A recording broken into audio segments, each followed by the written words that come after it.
Hello, hello, MS Computer Institute tak lo lom le vek chawa voina chunin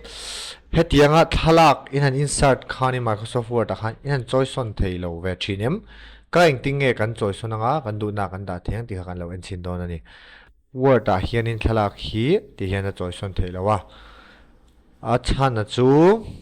kan la hian in ti khan a choice on the chet ni thu om khan mo khang a tinge thu om khan a choice on the a ni chin khan a choice on the mi alo mo chu a chan na chu he ta picture to format ta kha kan kalanga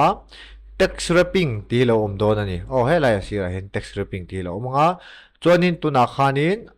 inline with text ti kha lo in apply mek ani om je chu kan thala kha thu angin a mu ni oh text angin a mu ti na ni tu na hin y le o in kara lo om ta ni he y nia he ta o in kara hen lo oma ka choice na imaginary line nang do da bulchen tu ne ron om ta ni mouse ki ka tha chianga ti khan da dot che khan rong kal ta ne mo chon he ta imaginary line hi document to ta ka da le a he ta achuk le ta ni kha kha thu anga a mu wang khan thum na che khan ka son te kha tiang ne lo khan ting e kan choi son te kan ti chuan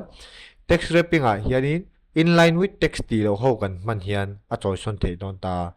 amaro chu a om zia kha poimo ve ta ni enter nan square he kan mangani chuan kan thala ka hi she thiam le zol nan x angin alom ta ni tuna hian amaro chu x anita a thu hian in square angin a hung kwal ta ni mo he kan munga a square angin a hung kwala tight kan thlang ani chuan khi ti kha kan mu thiam em thu hian in a star mil lang zel khian tight ta chuan ron hung kwalanga behind the text ani thu nunga omanga in front of text ani thu ma om leng oh he tian du na chon na choi son thei donga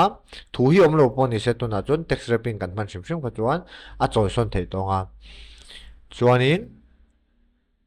in front of text te hi kan mang na sata a chan chu thu hi engma a che son ve lo ta ni chin mi ang square anga te kha chuan du na choi son thei ma se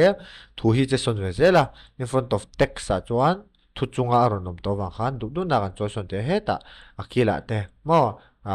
margin pon anga then te na da thei ta ti khan thala kha du na kan da thei don ni milo thir sak le wangin lom thon se